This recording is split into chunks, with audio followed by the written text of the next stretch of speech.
Taman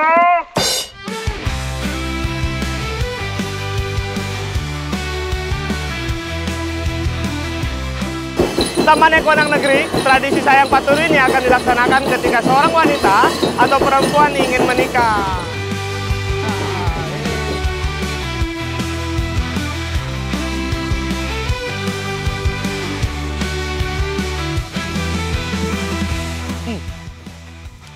Teksturnya itu lembut, manis.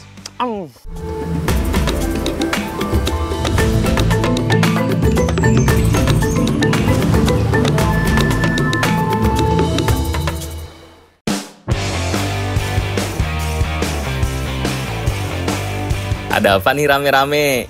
Oh, ternyata lagi menjaring ikan nih anak negeri. Kalau di daerah Kelurahan Moso, mencari ikan dengan cara menjaring seperti ini disebut mapanabe.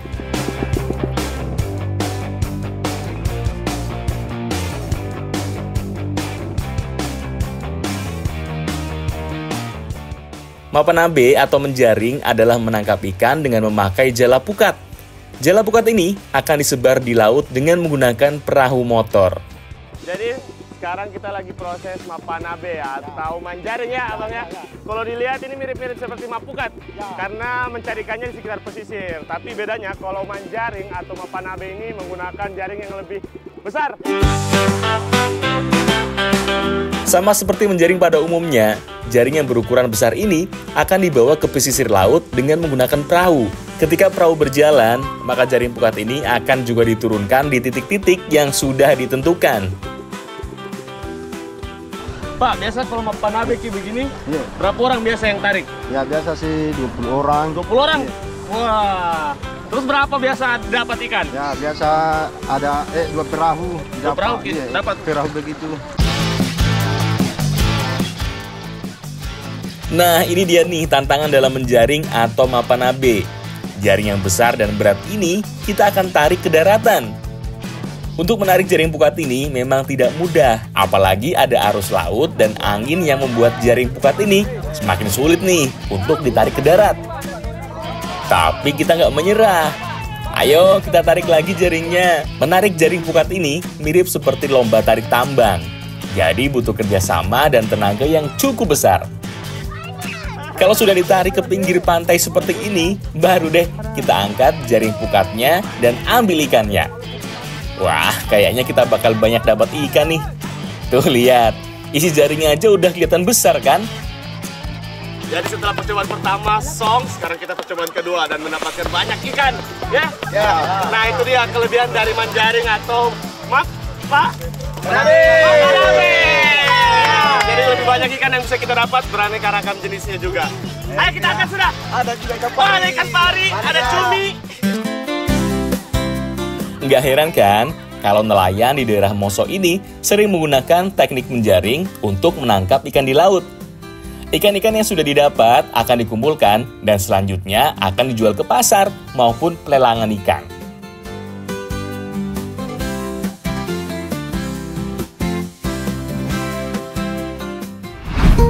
Ada.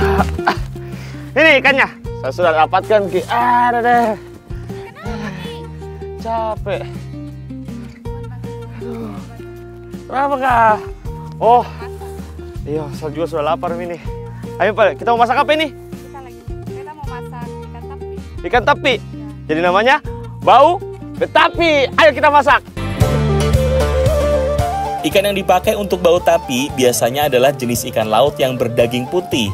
Salah satunya adalah ikan sarereng. Ikan yang berbentuk pipih ini memang paling enak kalau dipanggang ataupun dibakar. Karena ikan ini mau kita bakar, jadi nggak usah dipotong ya. Cukup diiris bagian badan ikannya saja. Setelah ikannya siap, baru deh kita bikin bumbunya. Spesial untuk bau tapi ini, kita bikin bumbunya 2 kali ya. Satu untuk membuat bumbu olesnya, dan yang kedua untuk bumbu sambal pendamping ikan bakarnya. Yang pertama kita buat yaitu bumbu olesnya dulu. Cabai merah, bawang putih, dan serainya kita potong. Setelah itu tinggal kita ulek sampai halus. Ulek terus Selvi sampai pegel. Sampai halus maksudnya.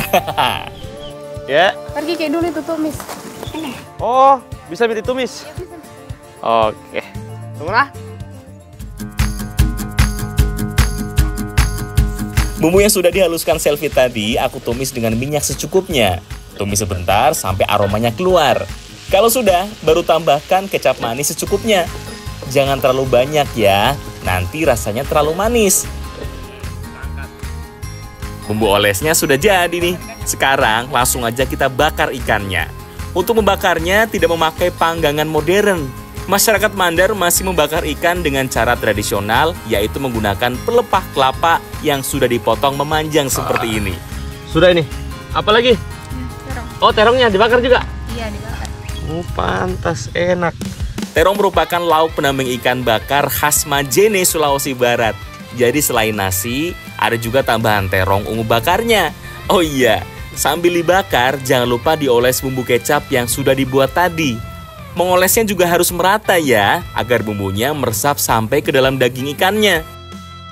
Dalam bahasa Mandar, bau memiliki arti ikan, sedangkan tapi berarti ditabur atau dioles. Nah, kalau melihat kayak gini, jadi nggak heran kan, kenapa makanan ini disebut sebagai bau tapi. Sambil menunggu ikan dan terongnya matang, kita buat dulu yuk sambal pelengkapnya. Bahan-bahannya sama sih seperti sambal pada umumnya. Ada cabai merah, bawang putih, dan sedikit garam. Semua bahan-bahan tadi kita ulek sampai jadi sambal. Nah, pas banget ini, sambalnya jadi. Ikan bakarnya pun sudah matang. Langsung aja kita santap.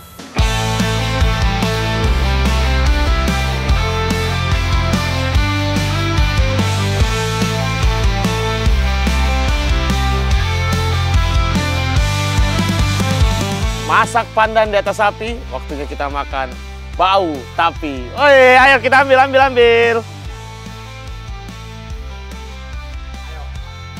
Bau tapinya enak banget kan?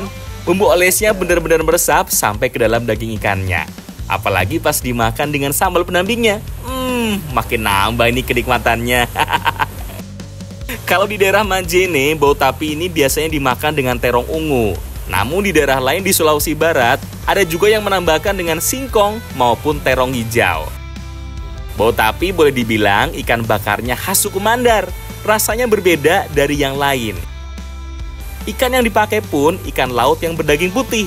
Ya, wajar aja sih, soalnya daerah Kabupaten Majene merupakan daerah pesisir, jadi pasti banyak olahan dari ikan lautnya.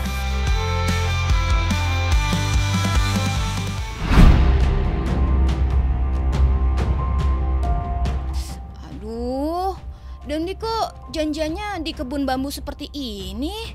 Kan serem. Mana sendirian lagi? Tuh, temanku ini yang bakal bantu Ki bikin karung bane.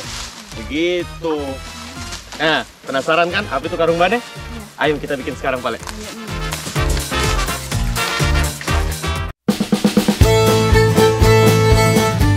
Biasanya, nelayan di daerah Kabupaten Majene mencari siput laut di waktu air laut sedang surut. Seperti nelayan yang ada di daerah Rangas. Biasanya mereka mencari siput laut itu di pagi hari, sekitar jam 9 sampai jam 10 pagi.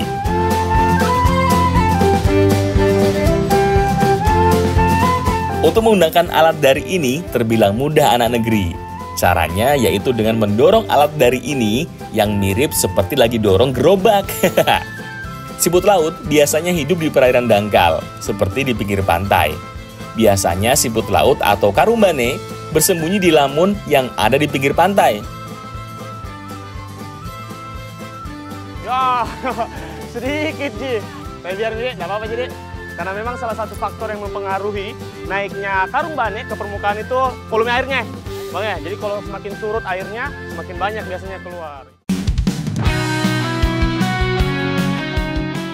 Yah, sayang sekali, siput lautnya cuma dapat sedikit.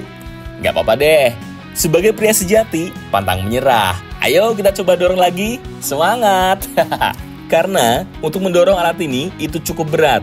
Walaupun air surut, tetap aja masih ada air lautnya.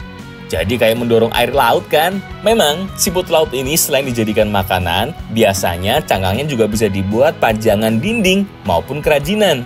Walaupun bentuknya lucu, tapi harus jeli dan tahu mana siput laut yang bisa dikonsumsi dan mana yang tidak. Ya. Coba lihat bentuknya nih. Ah, Lucu kan? tapi lebih lucu, Ki. Masuk lagi. Jadi ada cara tips untuk membedakan karung bane yang beracun dan tidak. Jadi kalau yang tidak beracun itu biasanya warnanya itu agak gelap, Selvi. Dan kalau yang beracun itu agak terang atau agak cerah. Warna merah, biru, kayak gitu karung banenya. Dan ini biasanya bisa langsung dimakan. Marahnya. Tapi lebih enak kalau dimasak dulu. Kalau dilihat-lihat sih, tangkapan siput laut kita berwarna gelap, hitam, dan coklat. Berarti aman dong untuk diolah jadi masakan.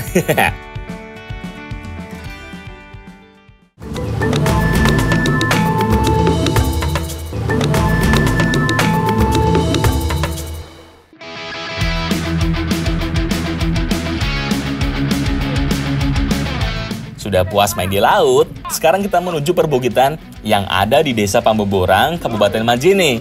Eits, kita ke bukit bukan untuk bermain petak umpet ya, tapi mau cari pohon sopeng atau jamblang. Mana pohonnya? Ini. Ini nih. Iya. Ayo balik dah. Oke. Di bukit Desa Pamboborang banyak tumbuh subur pohon sopeng. Buah ini memiliki bentuk menyerupai buah anggur dengan warna ungu kehitaman. Namun ada pula buah sopeng yang berwarna merah muda dan hijau. Wah, banyak banget nih buah sopeng yang matang. Sopeng merupakan buah yang tumbuh di daerah tropis, seperti Indonesia. Tapi buah ini jarang ditemukan di pasaran.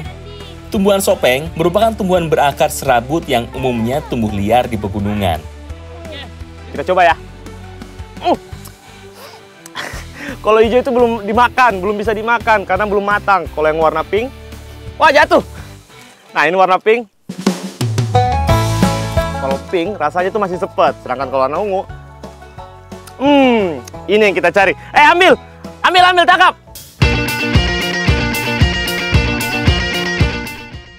Buah yang berwarna ungu ini merupakan buah sopeng yang matang dan rasanya manis. Nah, kalau yang hijau jangan dipetik karena masih asam dan belum matang. Nih, aku petik lagi buah sopengnya. Ayo anak negeri, buah sopengnya aku petik ya. Mana lagi ini? Yo. Nah, tangkap. Tangkap lagi. Lagi. Mana asing kok anak-anak? Astaga! Makan kok terus ya? Udah bantu saya. Waduh, emang sungguh terlalu. Aku petik buah di atas, bukannya ambil buah sopengnya. Ini malah enak-enakan makan kue. Pada makan kue apa sih? Kok kayaknya enak banget. Oh semua itu kubiarkan naik sendiri, ambil sendiri, baru kau dibawa sini makan semua. Enakmu, kalau enak-enakmu semua makan di sini. Betul ini anak-anak. Banyak kau dapat dibawa tadi. Banyak Ji. Oh sudah pada Emi. Jalan lagi. Oke baik, karena kita sudah petik buah sopengnya, langsung aja yuk kita bikin kue tetu buah sopeng. Aku juga mau nyobain dong. Biar nggak penasaran, kita mau buat makanan yang dimakan anak-anak tadi. Yaps, kue tetu. Untuk membuat kue tetu yang terbilang mudah, bahan yang dipakai ada tepung beras, santan, kelapa, gula merah, dan untuk pembungkusnya ada daun pandan. Kue tetu tidak hanya ada di Majene, Sulawesi Barat. Ada pula di daerah lain seperti Sulawesi Selatan. Bedanya, kalau di daerah Majene, kue tetunya ada tambahan buah sopeng atau jamblangnya. Buah sopeng yang dipakai itu buah yang matang dan berwarna ungu gelap. Buah sopengnya kita ambil saripatinya dan buang biji serta kulit buahnya. Tapi Mak, biasa itu kalau tetu ada saat acara adat apa? Misalnya pas pernikahan kah? Atau tiap hari dia ada? Tiap hari ada? Biar di pasar. Ada jual orang nih, berarti ini tetu masakan khas dari Mandar memang. Dan banyak yang suka. Nah, saripati buah sopeng inilah yang akan dicampurkan ke adonan kue tetunya. Untuk sementara, kita simpan dulu yuk perasan buah sopengnya. Sekarang kita siapkan adonan untuk kue tetunya. Yang kita pakai adalah santan kelapanya saja. Setelah itu, santan kelapanya kita campurkan dengan tepung beras. Setelahnya, aduk hingga adonannya mengental. Gimana? Gampang kan buat adonan kue tetunya? Nah, biar makin berwarna, aku juga mau bikin pewarna alami hijau yang terbuat dari tumbukan daun pandan. Nah, udah lengkap nih. Selanjutnya, kedua pewarna alami tadi kita tambahkan ke adonan kue tetunya. Tuh, lihat. Jadi makin berwarna kan? Selanjutnya, tinggal kita buat pembungkusnya. Untuk pembungkusnya, kita buat dari daun pandan yang teksturnya tebal dan agak besar.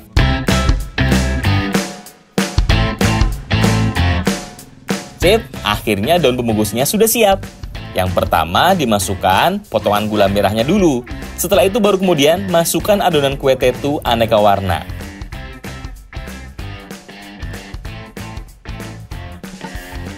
Alasan memakai daun pandan sebagai pembungkusnya adalah agar kue tetu ini menjadi lebih wangi dan memiliki aroma yang khas. Nah, kalau sudah cantik begini, tinggal masuk ke proses pengukusan. Nah, kue tetu biasanya kalau untuk masyarakat Sulawesi Barat mengenalnya sebagai kue perahu ya, Ama.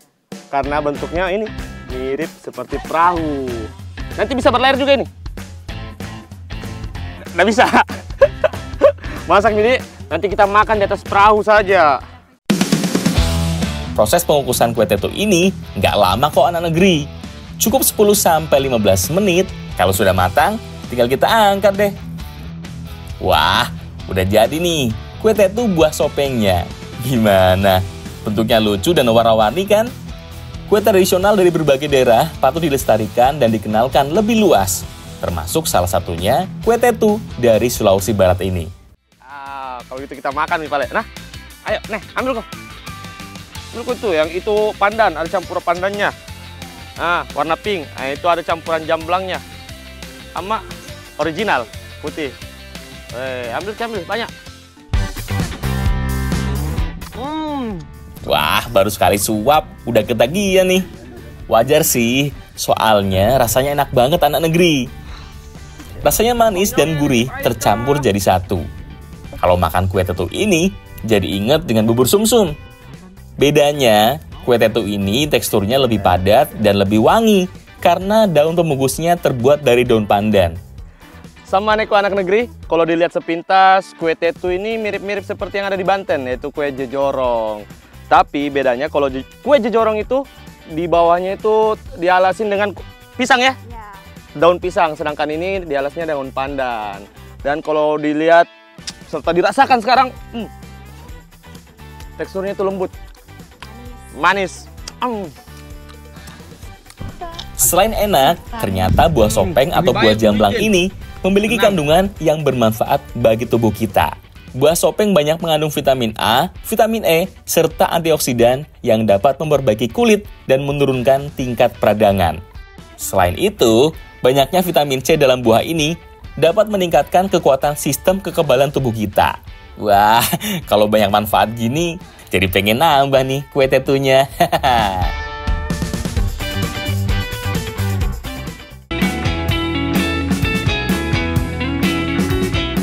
Lain ladang, lain ilalang, lain lubuk, lain pula ikannya. Termasuk tradisi yang berbeda dalam setiap acara adat di suatu tempat. Ada tradisi unik yang biasa dilakukan saat ada acara pernikahan. Tante lagi. Jadi kita sedang berada di salah satu pernikahan di Desa Pesui, Tante ya? Desa Pesui. Nah, acara pernikahan itu biasanya banyak makanan. Salah satunya ini, daging goreng, Tante. Sate goreng. Nah, setelah dagingnya digoreng, lalu dikasih masuk ke bumbunya. Katanya pedis, Tante. Sebelum mengikuti tradisi yang dimaksud, aku mau bantu ibu-ibu dulu di dapur seperti biasa. Biasanya nih, kalau ada acara seperti ini, yang paling repot ya mereka-mereka ini.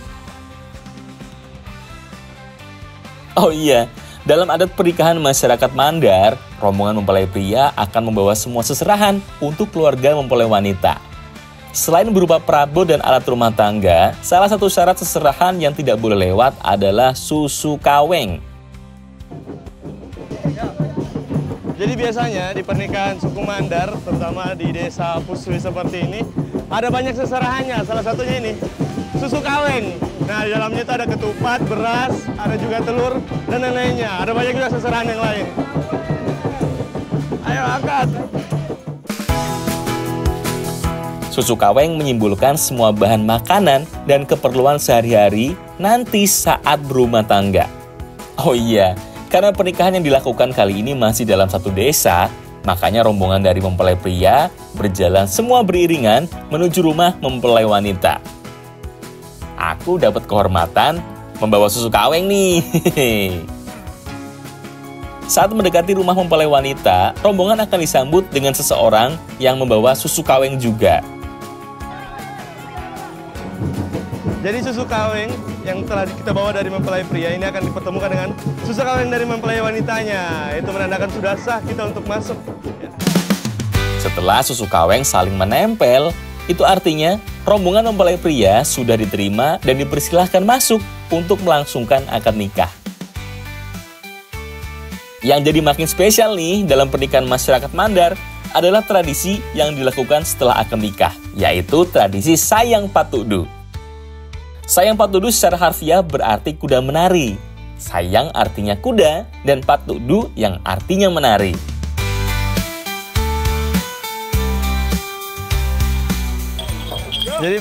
Jadi prosesi sayang patudu ini dulunya dilakukan hanya untuk wanita-wanita yang sudah hatam Quran.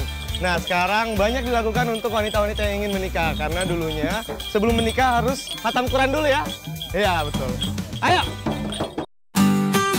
Itulah yang jadi alasan kenapa dalam tradisi sayang patudu, kebanyakan yang menaiki adalah kaum Hawa. Dalam tarian budaya ini, kuda akan menari dengan diiringi musik rebana. Ketika rebana dipukul, secara otomatis kuda-kuda ini akan berjingkrak-jingkrak dengan lincah, sesekali bahkan mengangkat kedua kaki depannya. Makanya, bukan sembarang kuda yang digunakan dalam tradisi ini. Kuda yang digunakan harus menggunakan kuda khusus yang terlatih. Biasanya perempuan yang menikah ini akan diarak keliling kampung.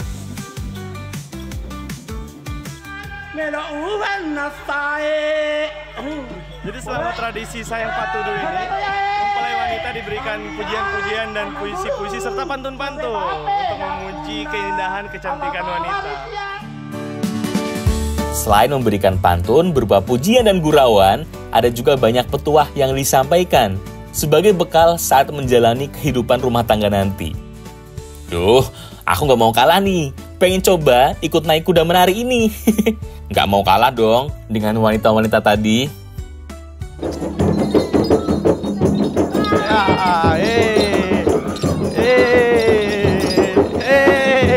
Lagi, tinggi lagi. Hebat kudanya. Salam anak negeri. Masih ada nih ritual atau tradisi di Sulawesi Barat, yaitu ada ritual atau tradisi Maparondong Lopi. Dalam bahasa Mandar, Maparondong Lopi itu mempunyai arti penurunan perahu ke laut. Perahu sandek yang baru saja dibuat wajib untuk melakukan tradisi atau ritual Maparondong Lopi. Tradisi ini harus dilakukan oleh tukang perahu yang berperan penting terhadap pembuatan perahu sandek khas suku Mandar. Ritual Maparondong Lopi ini merupakan cara nelayan suku Mandar meminta berkah Tuhan, memahami alam dengan menjaga hubungan sosial masyarakat. Tradisi ini diawali dengan pembacaan doa-doa yang dihadiri oleh pemilik kapal, tukang kapal, dan tokoh masyarakat. Tidak lupa ada juga berupa barang-barang yang disiapkan seperti ketan putih, telur ayam kampung, pisang, songkok, dan ada juga pakaian atau kemeja koko. Tradisi ini sebagai bukti wujud syukur dari nelayan suku Mandar atas hasil laut yang melimpah di sekitar Kabupaten Majene, Sulawesi Barat. Setelah proses didoakannya perahu segala macam, sekarang melanjutkan proses untuk melubangi sanggilang atau penyangga dari perahu ini. Nah, di pahatnya ini di sanggilang bagian atas dan bawah ini penyangganya. Selanjutnya, mahkota atau tukang kapal akan melubangi dua sangilang yang menyatu pada belakang buritan perahu yang biasanya berfungsi sebagai penyangga kemudi di perahu sandek. Sangilang di perahu sandek ada dua, yaitu sangilang Muane dan Baine, yang berada di bagian atas dan bawah perahu sandek. Muane dan Baine memiliki arti pria dan wanita. Kenapa ini sanggilangnya harus kita lubangi? Kan dipakai yang Oh, untuk penyangganya dia. Terus kenapa kita pakai baju ini yang putih?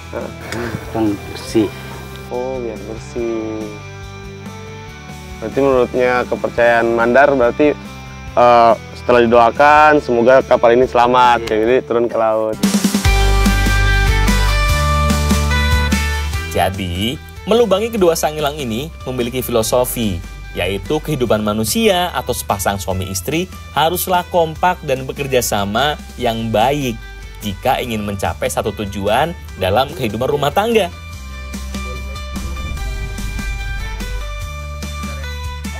Terakhir nih, para nelayan yang datang akan memakan sesaji yang disiapkan, seperti ketan maupun pisang.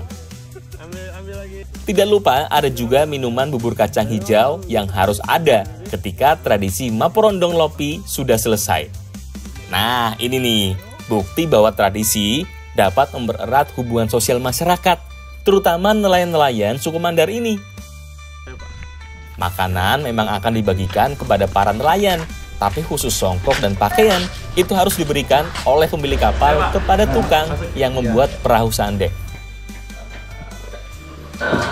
Jadi setelah prosesi doa-doa selesai, sekarang kita membawa beberapa barang untuk diberikan kepada tukang. Nah, ini tujuannya untuk rasa terima kasih dan bersyukur karena telah dibuatkan kapalnya, Pak ya? Iya. Gitu. Tanda terima kasih, Terima kasih. Terima kasih ya. Ya. Pemberian berupa barang dan perlengkapan untuk sholat ini merupakan wujud terima kasih dari pemilik kapal terhadap pembuat kapal yang telah membuat perahu sandek pesanannya. Tradisi ini merupakan tradisi masyarakat nelayan yang perlu dijaga di tengah-tengah kemajuan industri di sektor kelautan. Setelah melakukan tradisi Maporondong Lopi, barulah perahu sandek ini bisa berlayar di lautan lepas.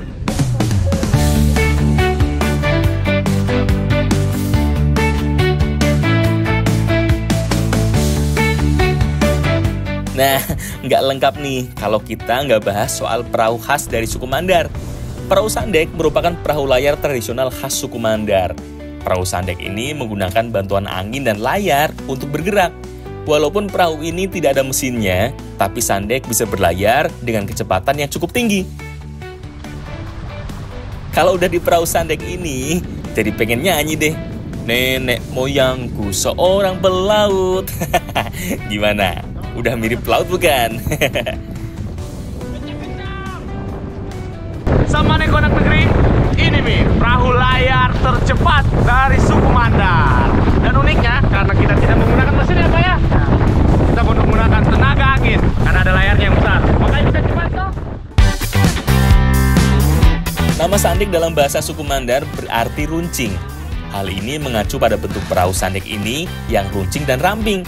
Bentuknya yang ramping dan runcing ini menjadikan perahu ini bisa berlayar lebih cepat dibandingkan jenis perahu tradisional lainnya. Meskipun bentuknya kecil dan hanya memanfaatkan tenaga angin, jenis perahu ini mampu berlayar mengarungi lautan luas. Beuh, keren banget kan anak negeri? Di pesisir Kabupaten Majene, Sulawesi Barat, tidak hanya ada perahu mesin yang lalu lalang, tapi ada juga perahu sandek yang masih digunakan untuk menangkap ikan di tengah laut. Perahu ini memang menggantungkan kepada layar. Apabila angin kencang, maka perahu sandek ini akan kehilangan keseimbangannya. Tapi tenang, nelayan suku Mandar mempunyai cara agar perahu sandek ini dapat seimbang.